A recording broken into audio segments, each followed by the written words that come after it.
Bismillah ar-Rahman ar-Rahim. Assalamu alaikum wa rahmatullahi wa barakatuh. And good evening to our listeners or viewers at Salam Media this evening. It is Wednesday nights with myself, Inayat Wadi, as we unpack local global issues.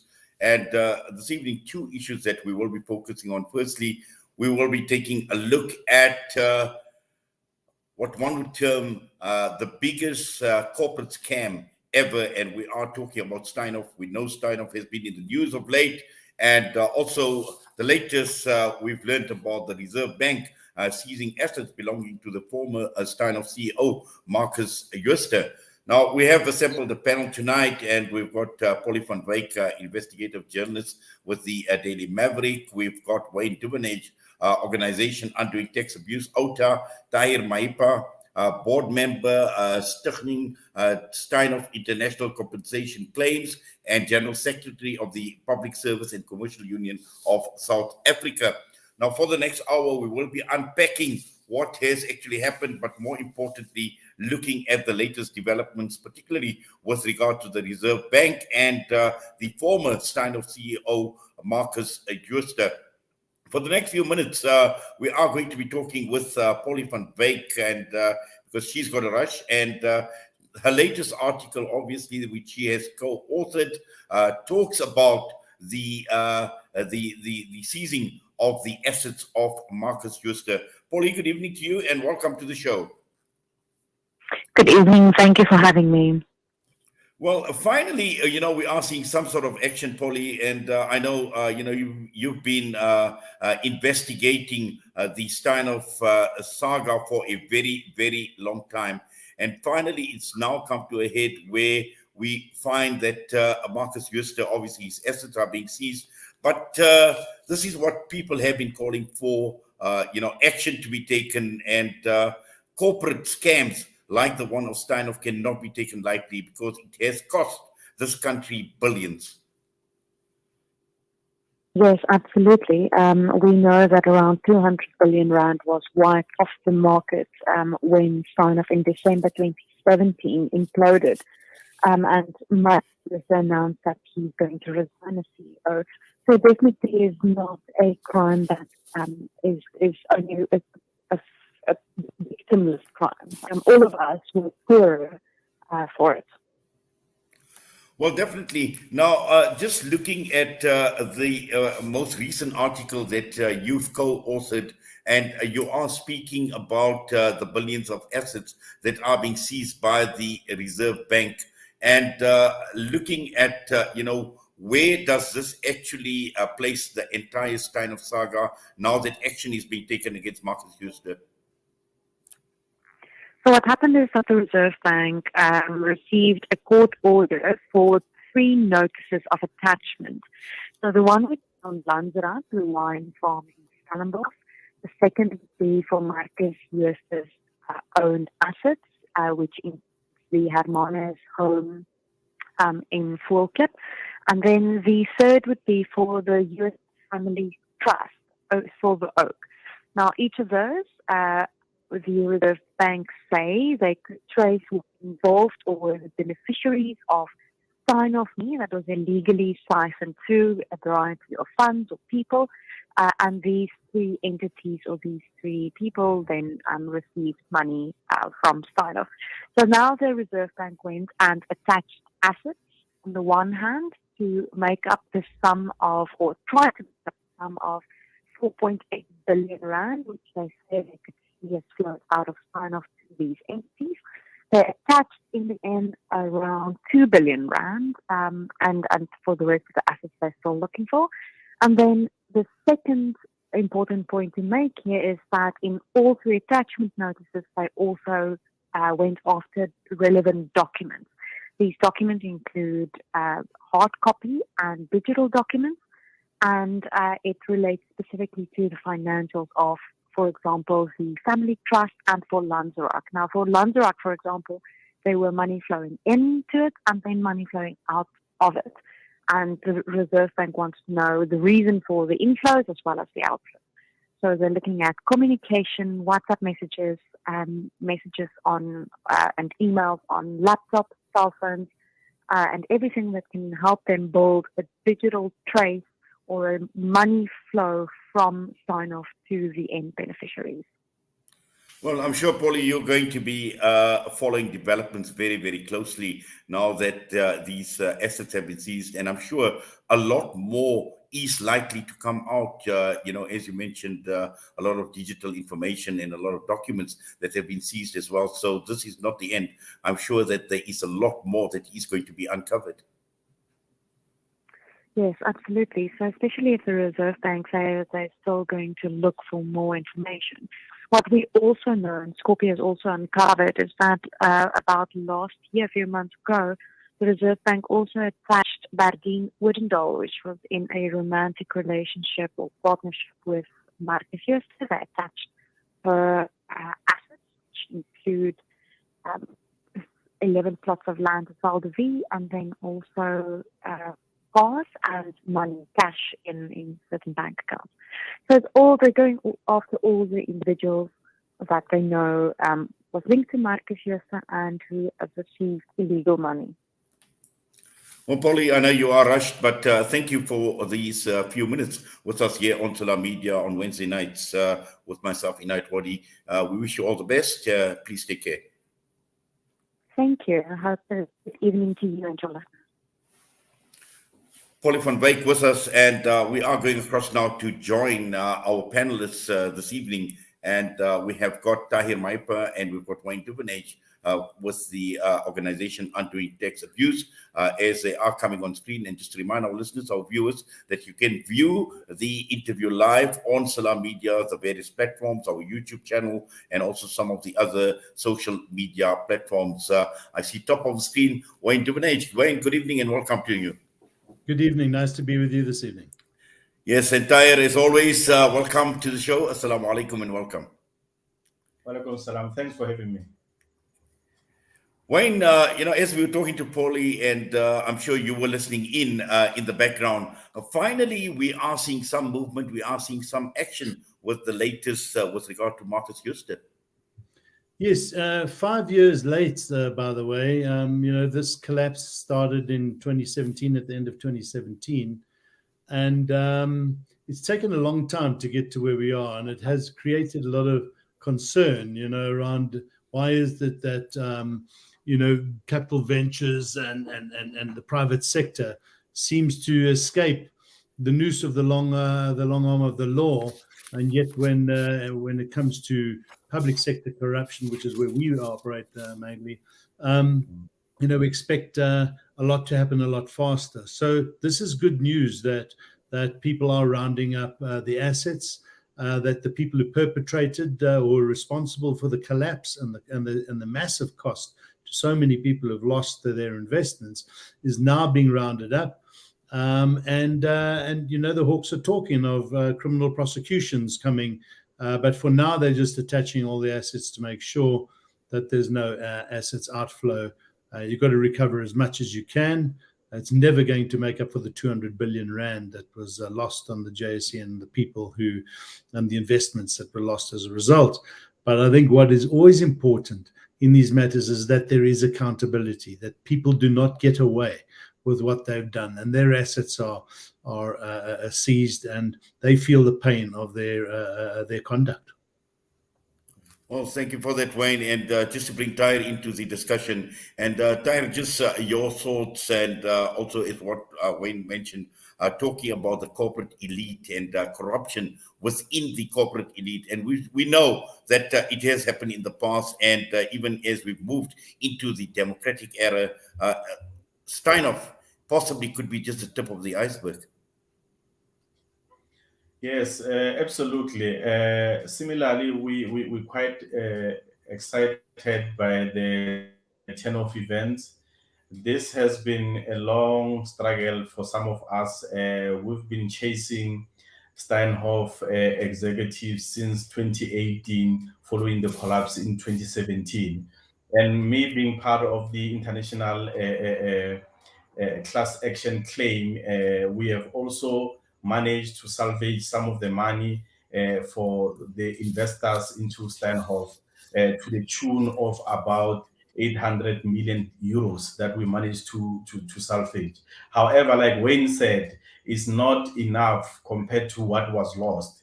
But the important thing that we are seeing here, we are at least saying that, you know what, there is no one that is above the law. We are all accountable for our actions. And those majority of us who had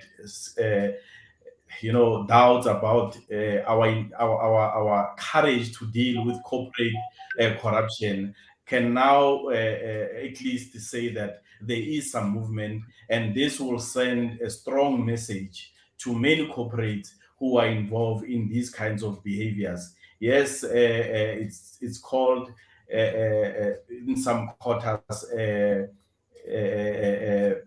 irregularity, but in reality, this is a massive corruption of the highest scale that we've seen in this country. And the mere fact that the untouchables, like people like Marcus Joost, they are now facing the music and they are losing their assets that they ill-gotten through these corrupt practices. It's indeed a breath of fresh air to some of us.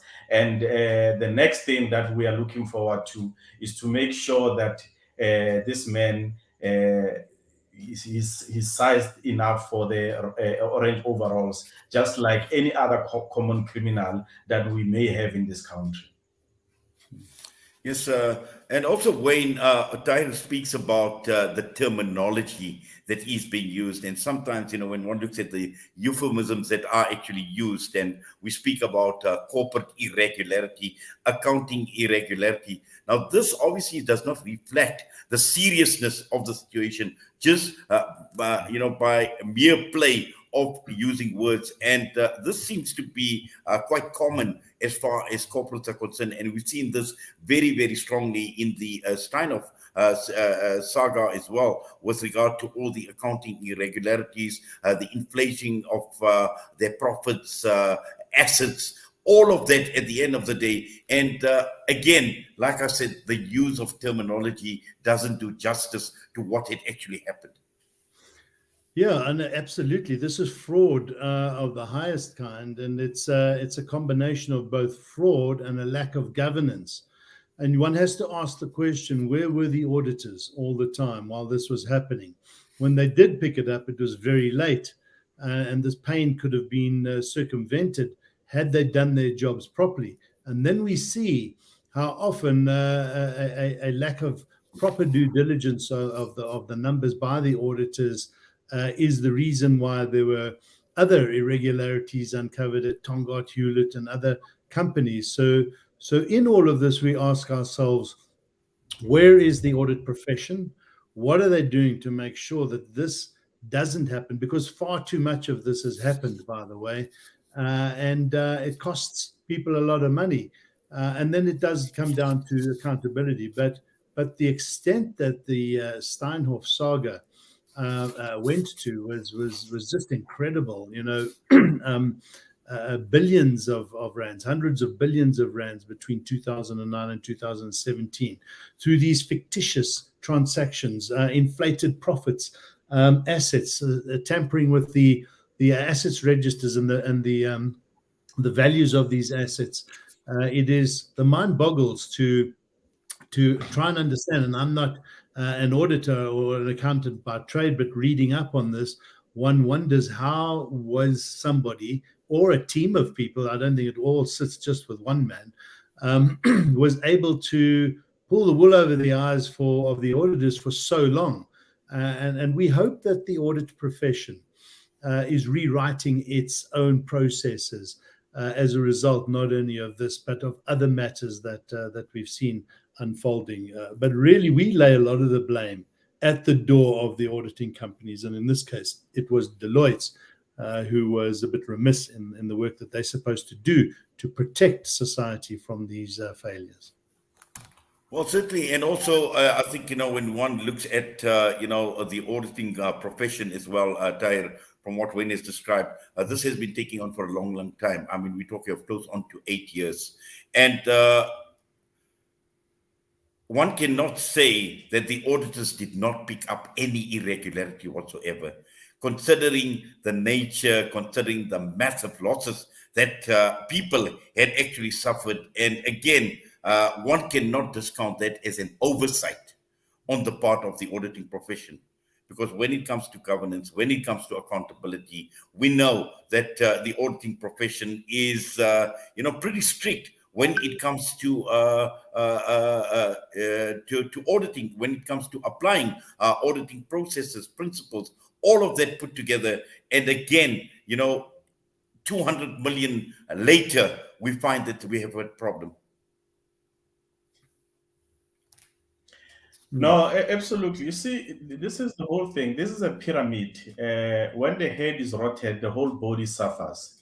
Our auditing institutions in this country, we used to have the best auditors, trying their level best to be within the framework of the law.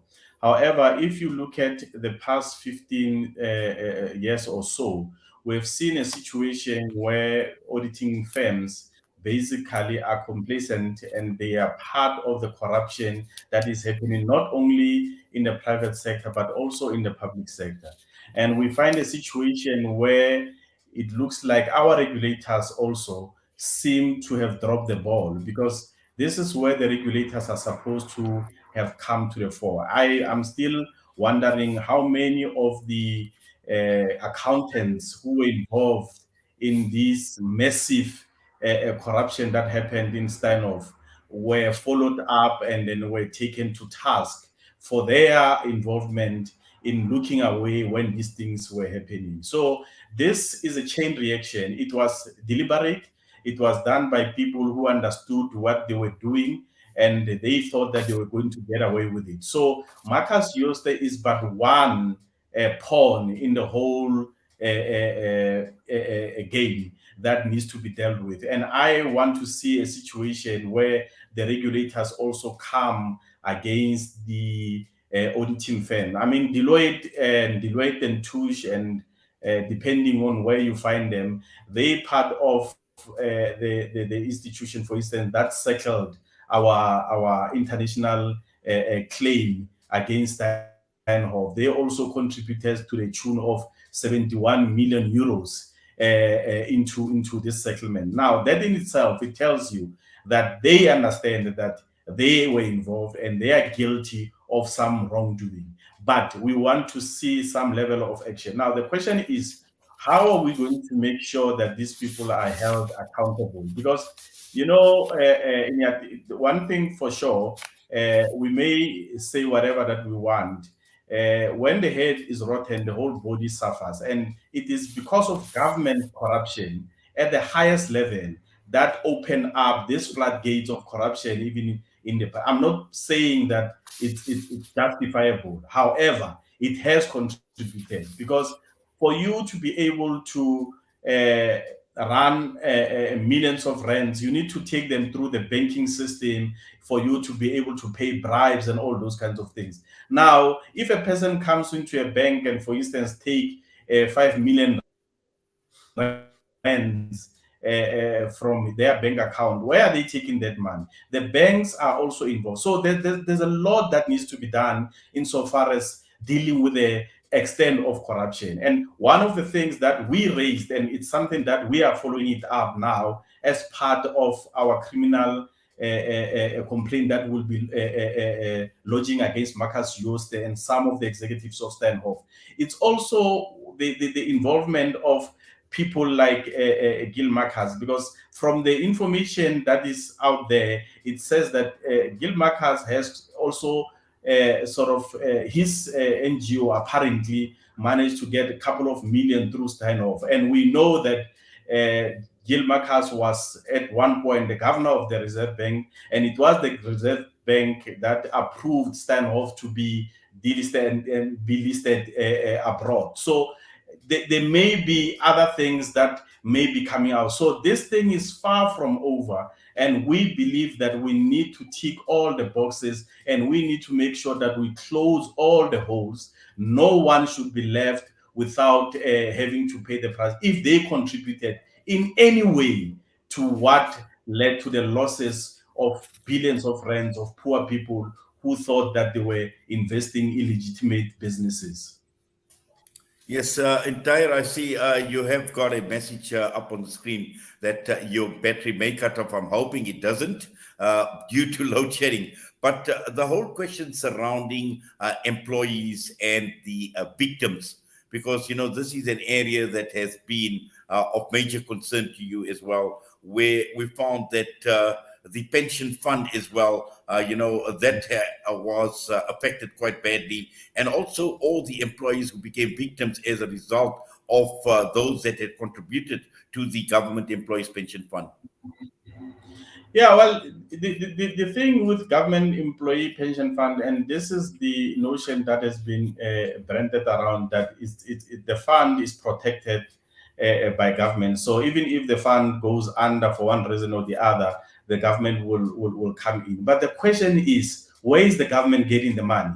It means that the government doesn't care whether there's corruption at PIC and at the government employee pension fund, so long as we, the taxpayers, are guaranteeing that that money is going to be paid. Yes, in a way, the public servants may not necessarily lose much, but we, the taxpayers, this is the money that was supposed to help with the hospitals that are falling apart, help with employing more police officers, employing more nurses. Now it's going to be bailing out corruption elsewhere. And these are the kinds of things that we should not accept as the citizens of this country. Our money, we need to make sure that our money that we pay in taxes is used for the benefits of the citizens of this country, and in particular, the poorest of the poor. Yes, and Wayne, just to bring you into the discussion and just to look at the power of the corporate elite in manipulating numbers, in manipulating people, in manipulating service providers like the auditing profession to achieve what they want at the end of the day. And all of this at a huge human cost, because we know, we talk about at some point in time, 130,000 jobs across the world that were threatened as a result of Steinhoff. Now that is huge, that is massive. Yeah, it's very big. So exactly, which is why you got to ask yourself, and we see this in the corporate world. These auditors, they get a lot of money from these companies for the work they do, and they tend to pander to the executives, and when the executives explain what they've done in a way that we believe that the auditors are not being robust enough and challenging enough, so they give in to the responses that might be vague or might be complex at the fear of losing this account, which is millions of rands.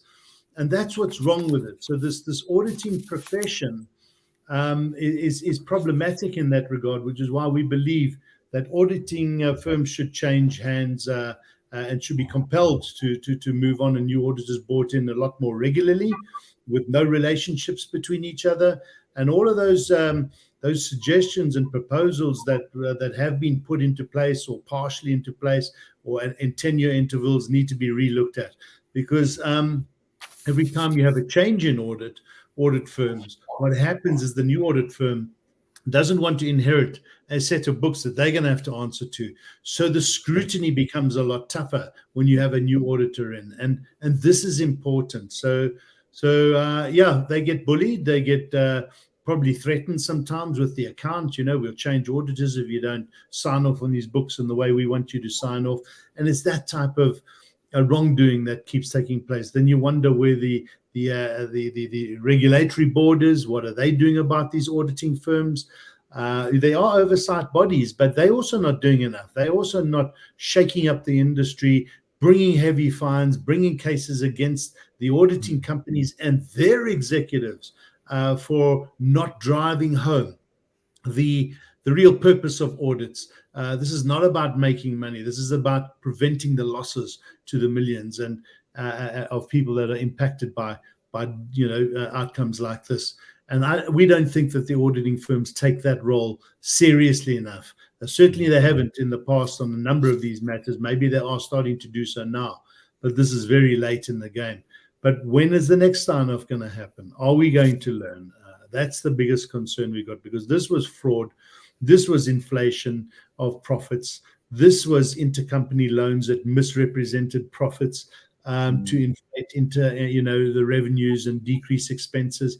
If you allow companies to do this creative accounting the way that Steinhoff went about it, and you can't pick that up as an auditing firm, you shouldn't be operating as an auditing firm. We believe that other companies should shy away from these auditors that have allowed this to happen. Yes, and Tahir, also just looking at South Africa, and there is this tendency, obviously, to condemn corruption in the strongest terms when it comes to the state.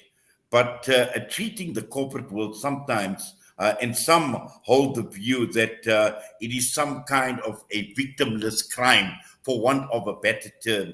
And generally, we find that many of these corporate elites actually get away with blue murder. Well, we know in the case of Marcus Gusto, obviously his assets have been seized, but in many instances, and we know of corporate fraud in a number of sectors, and that have been taking place, but we've seen very, very little. And I'm sure with what is taking place with Marcus Gusto, it would obviously set the bar as far as CEOs are concerned, and those that are corrupt practices, and saying that, listen, if you're going to do this, these are the consequences, and you're going to pay. Yeah, look, I think we need to reform the institutions and empower the institutions that are supposed to make sure that they hold corporates and state-owned companies and so forth accountable. The problem is that over the years, there've been brain drain in the public service. There's no capacity to, in fact, investigate some of these sophisticated cases. In fact, the NPA has cried foul to the extent that I read somewhere they even went to Steinhoff. Steinhoff, I think they promised them 30 million to investigate them, which is quite funny that you go to the transgressor to say that give me money so that I can investigate you. So legitimacy out of the window automatically. But nonetheless, we're having a situation where the public service law enforcement agencies have been basically made weak deliberately for the purposes of making sure that people cannot be held accountable. And obviously, those who do these things are the politicians that we elect into offices. They are the ones who have dismantled the capacity of our law enforcement agencies. And so long as we don't have strong, law enforcement agencies, we are going to be having a situation where, firstly, cases are going to take long, because these kinds of cases, they can take up to 5-10 years. By that time, a lot of money has been used, and then at the end of the day, you even lose such cases because you don't have the kind of people or the kind of skills that are needed for that. So we need to reform these institutions and make sure that they are capacitated. There's more money being given to NPA and SAPS and all the law enforcement agencies, so that they can be independent in terms of making sure that when they deal with justice, they deal with all of us the same. They don't be quick to send somebody to jail for having stolen a loaf of bread at Checkers ShopRite and put that as part of the statistics of fighting crime. Well, the real criminals are wearing suits, they look beautiful, they drive nice cars, they live in suburbs and nice environments, and they get away with murder. We need to be treated the same, whether poor or rich, but that can never happen so long as we don't have institutions that are strong. And the other area that needs to be strengthened also is institutions like that protect those who are unable to afford legal representation. I mean, if poor people can't have access to legal representation, it doesn't help in terms of equalizing the elements of justice. So long as we have this situation where our institutions are weak, unfortunately, we are going to be sitting here, and people like Wayne, myself, and many others who are activists who try their level best to highlight some of these things. it's going to be a war in vain because we don't have the capacity to prosecute or to arrest anyone. Yes, I think that you've obviously added a very interesting dynamic, and I'd like Wayne to actually comment on this, on the lack of capacity to actually deal with crimes of this nature, the lack of skills, the lack of expertise, Wayne. And we know that we've got certain enforcement agencies, we've got certain institutions, we've got institutions like SARS, perhaps the Commercial Crimes Unit, the Reserve Bank, which is now involved in the Market Security saga, but this is not enough, it seems, Wayne. Yeah, it isn't enough. We have a serious lack of forensic auditing expertise, investigations expertise. We've lost a lot of it in the public sector to the private sector when there was a hollowing out of these institutions during the Zuma era, and a lot of people have left the country. So we're losing a lot of talent. There's a brain drain happening, and we can't afford that as a country. So when you have SARS and the NPA trying to, and the Hawks and investigators trying to get on top of this type of corruption, it takes years, and you've got a backlog of 10 years or so of this. Plus, you've got everyday crime that is taking place, fraud and rape and murder. So we are really caught up in this sort of spiral, this washing machine without the parts, without the necessary expertise to keep it going properly. And this is where I think government needs to seriously apply its mind. I just think the way we are running this country at the moment to give people so much uncertainty. And it doesn't even apply at this level. It applies down to doctors. We have less than half the amount of doctors we should have per 100,000 people. Those talents are just being lost. We've got good resources. We've had good resources, so we can't allow this to happen. So we are in trouble in many respects, and I think government's got to step back and think of ways of how to attract talent from all countries around the world if we don't have it. And how to breed and grow our own talent here. Our education system is broken. We are putting unemployable people into the market because they just do not have the skills that the jobs market wants to bring into the system. Then we've got the skills development levy, which is not producing the results it should. I think this is just a tick box tax that business pays. Those levies, we've been working in the background with whistleblowers on the SETAs that are just blowing our money, spending money fraudulently and corruptly. People are sucking money out of the system, so you lose good training opportunities with skills levies. The list just goes on. We have a serious problem, and it's going to take us longer and longer to get on top of these problems unless we address it properly and with sincerity and with the amount of expertise that is required. I don't see government dealing with this issue seriously enough. Yes, and also, Tahir, one looks at the urgency with which the authorities need to act, because I'm looking at a comment which says, in South Africa, you don't have to run or hide. Get lawyers to create delays for years and years. And the other comment talks about easy come, easy go. Hopefully, this will be a lesson to all. However, the question is, where are the Guptas and why have their assets not been seized? You can't convict Jooste and let the Guptas go free.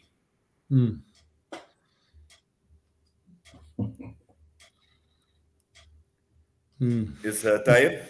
Do you want to comment, or should I ask me? Yes, yeah. Well, unfortunately, these are the realities that we are faced with in the country. And by the way, I must say that, there's a lot of committed public servants out there, but their work is cut out for them because of the manner in which the public service is being run. Even those who are still there, who are professional public servants who really want to serve this country, they are disgruntled because if you are going to be a whistleblower and the next morning you are shot in front of your gate, and it's just self-defeating. it's like we glorify wrongdoing than glorifying those who are fighting against wrongdoers. And this is the attitude that is going to require a lot of work because of the damage is big. However, this country cannot be allowed to fail. We need to do everything in our power, one brick at a time, until we get it right. Even if we don't get it right by this generation, at least let's lay a foundation of the future. Because if we don't, we will not have a country in the next 10, 20 years if things don't change around. Because corruption is so pandemic that people are no longer willing to do their work unless if you pay them additional amount for them to do that work. And these are the kinds of things that we need to fight. We as trade unions, for instance, need to play our role. We cannot allow a situation where we are defenders of wrongdoing. We cannot allow ourselves to be used as a political gambling board for politicians to get into office. Every time we are being used to go out and campaign for corrupt politicians. We need to resist these things because at the end of the day, we are holding positions of trust, and we've been trusted with the lives of our members and their families, and it is our responsibility that if we are serious about this work, we need to resist, and we need to make sure that we expose everything that comes to our attention, irrespective whether it is people that we've been in the struggle with or not. So we do have a lot of work to do. However, we have no choice, unfortunately. We need to take this bull by the horn and move forward. Yes, Tahir. And also, Wayne, as Tahir mentions, we still have got a lot of work to do. But after we've seen what has been taking place, both from the state and the private sector, and somebody obviously made mention of the Guptas as well. Now that is obviously another saga on its own as far as corruption is concerned. But at the end of the day, where does this actually leave? People like yourself and myself, and I know, Wayne, tax abuse is top of your agenda. It's top of the agenda of your organization. And at the end of the day, this is tax revenue that is also being lost in this country. And Tahir pointed out earlier, we could do a lot more with the money that has been lost. And we know where we are at this point in time, to the point of breakdown as far as this country goes economically. Yes, unfortunately, when we lose money like this and through corruption, government throws just increases taxes. We saw a little while, a few years ago, the VAT had to be increased from 14 to 15%. And if you look at the growth in taxes, this is money that is sucked out the system. And when that heads higher than inflation, and government still can't keep up and then has to borrow and runs debt, and we have to service that debt, and it becomes this ever growing spiral. We just struggle as a country to do what we have to do. And if you look at our revenues that we've been collecting in the past, just go back to 2010, where it was just under 600 billion rand as a country. We're now in the 1 point. Heading up to 1.5 billion trillion. So it's 3 times that in a matter of 10 years or 12 years. That's too much. So you can't just keep throwing money or expecting the taxpayer to pay more. You need to look internally and clean up the house. And the house in this case is government, and it is a dirty house. It is a house that is. We saw recently that the president had to go back on his handbook, his ministerial handbook, because he's just giving away too much money, perks, to people who aren't even doing their jobs, in government. So we have a bloated government that is wasting money corruptly, and government just, instead of looking internally to become more efficient, they lean more and more on the taxpayer. And everyone's a taxpayer. If you buy, even if you are with your grant, your monthly grant, social grant, you're spending money at the shops, you're paying taxes. Though this notion that only taxpayers are people who have jobs is not necessarily the case. Everybody pays taxes, and some more than others. But the issue is we can't afford to lose these taxes. So we need expertise. We need accountability. We need transparency. We need civil society to play a bigger role. And we need business to start becoming more responsible and holding government to account, instead of adopting this approach that they turn the businesses the other side of the corruption coin. And we're seeing so many cases where they are paying middleman fees, they are paying facilitation fees to get contracts. That is corruption. There's nothing short of corruption. And there's a saying that I think it was Hugh Glenister who brought the Scorpions case to the fore, where he said, if there was one tender left in this country and it was to make the rope to hang this country with, you can bet your bottom dollar that business will all beat the door down to win that tender. And that's the sad reality. We are doing business without thinking. Business sector is not questioning the skills development levies. They just pay it over. They pay over their taxes. They've got these big industry associations, and they're not taking government on. They're scared to, because they'll get struck off the roll when it comes to procurement with government. And that's a sad situation. Well, Wayne, I know you've got to leave, and thank you as always for coming on and talking to us. We wish you all the best. Thank you very much for your time. Yeah, sorry, I've got another appointment that I've got to get into quickly. But all the best. Keep well.